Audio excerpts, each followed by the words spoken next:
कि घर दे अंदर अगर एक बंदा सरबराह है, कई कहते हैं जी असी कट्ठे भरा वां तो सारे पैसे इकट्ठे करके असी अब्बे नूं फड़ाने, अब्बे की दलीत रखने, साडा अब्बा ही सारा कुछ करदा है।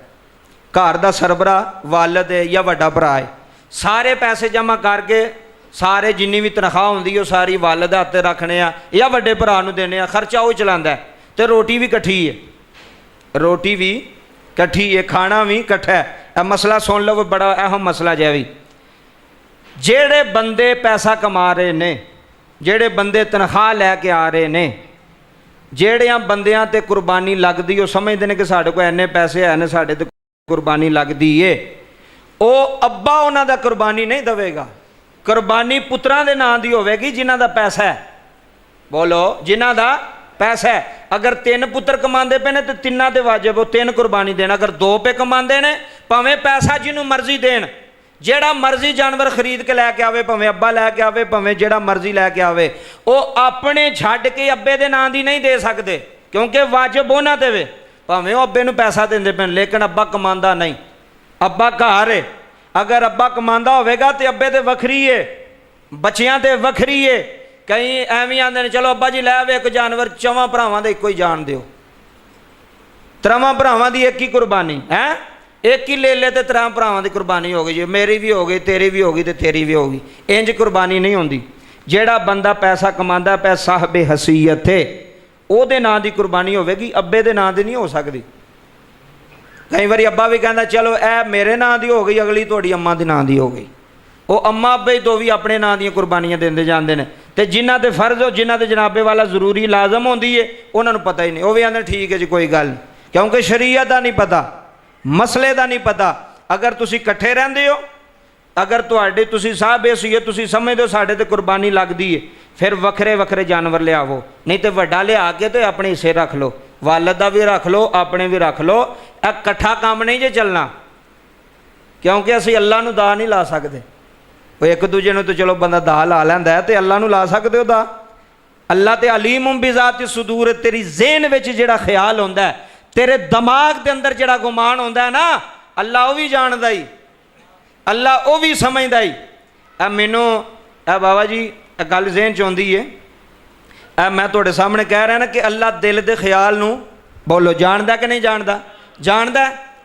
कई बारी बंदा पीरां कोल जावे ना, तो बंदा डरदा ना, कोई गल नहीं करता भी पीरां नूं पता लग जाना। हुण गल समझियो, की होना पीरां नूं, मुर्शिद नूं, फकीर साहब नूं पता लग जाना। इंज दी कोई गल ना करो, नहीं तो अगले बिस्त करनगे या दस देणगे भी तू यह काम कीता या तू यह गल कीती है। मैनूं जो अफसोस बड़ा हुंदा है वे बंदे पीरां कोलों डर गए ने, ते जेड़ा आंदा मैं तेरी शाह रग तू भी नेड़े हैं। सोचने वाली गल है ना, वे पीर नूं पता लग जाता, फकीर नूं पता लग जाता, तो वह जिहड़ा वेंदा पिया उन्होंने नहीं पता भी तू कित्थे बैठा तो की पे करना। वो तो 24 घंटे तेरे नाल है। और बोलो अल्लाह नाल है कि नहीं है? यार है। खाल के कायनात मेरे भी नाल है, तेरे भी नाल है, तेरी हर हरकत ओदी नज़र है। तू जो पे करना है, जिथे पे जाना है, अल्लाह तेन वेंदा पिया। वेंदा पिया कि नहीं वेंदा पिया? बोलो सारे वेंदा पिया। फिर वो को क्यों नहीं डरते? अब्बे को डर जाते हो, अब्बे के सामने सिगरट नहीं पीना, अब्बा मारेगा, तो वो को नहीं डरते जेड़ा 24 घंटे तुम वेंदा पिया, हर हरकत पिया वेंदा, तेरी नेकी भी वेंदा पिया, तेरी बुराई भी वेंदा पिया।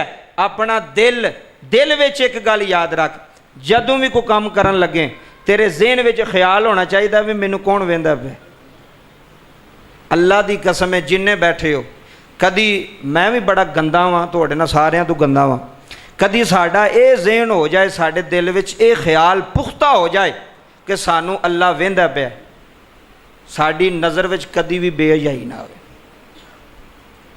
साडे दिल विच कदी भी बुरा ख्याल ना आवे, साडे कन्नां विच कदी भी बुरी चीज़ ना आवे, सिर्फ ये पता होवे भी अल्लाह वेंदा पिया। जिन्हें बैठे हैं ना, सानू कोई पता नहीं अल्लाह वेंदा पिया कि नहीं वेंदा, सानू यकीन ही नहीं।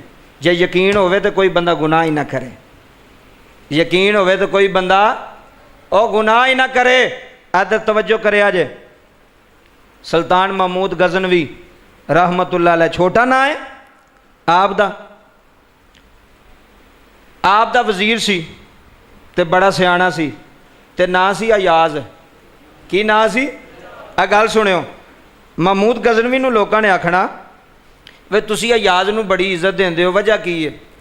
महमूद ने एक दिन पता की कीता, सारिਆਂ ਨੂੰ ना एक एक कुकड़ी फड़ाई, कुकड़ी फड़ा के ना तो सारिਆਂ ਨੂੰ एक एक छुरी फड़ाई, तो छुरी फड़ा के कहन लगे जाओ इनू उस जगह ते ज़िबा करके आना जे जिथे तुहानू कोई ना वेंदा होवे, जिथे बोलो कोई ना वेंदा होवे। सारिया वजीरां ने लई, सारे ज़िबा करके लैन दी। अयाज जिंदा ही फड़ी, छुरी इधर फड़ी, कुकड़ी उधर फड़ी, तो बादशाह कोल। बादशाह ने सारिਆਂ ਨੂੰ ਪੁੱਛਿਆ ਵੀ तू किथे? उन्हें कहा जी मैं फलाने कमरे च कीती सी, कोई नहीं सी वेंदा पिया, कल्ला ही सा मैं। तू किथे? जी मैं फलानी जगह ते। अयाज नूं पुछया तू ज़िबा क्यों नहीं कीती? उन्हें कहा जी मैं जिथे गया वां उत्थे ही कोई ना कोई वेंदा पिया सी, जिथे गया कमरे च गया वां उत्थे भी कोई वेंदा पिया सी, जिथे गया वां। महमूद कहन लगा किवें? मैं तो नहीं सा सामने। उन्हें कहा बादशाह तू तो नहीं सै, जेड़ा बादशाहां दा बादशाह है वो तो वेख रहा सी ना। हाँ बस इन्नी गल, ज़हन दिमाग की गल। ज़हन विच फिट हो जाए, नीयत विच फिट हो जाए, फिर बंदा दो नंबरी नहीं किसी ने करेगा। भी पता होवे मैनू अल्लाह वेंदा पिया। कई बारी मालक सिर ते ना होवे तो मजदूर भी सही मजदूरी नहीं करते।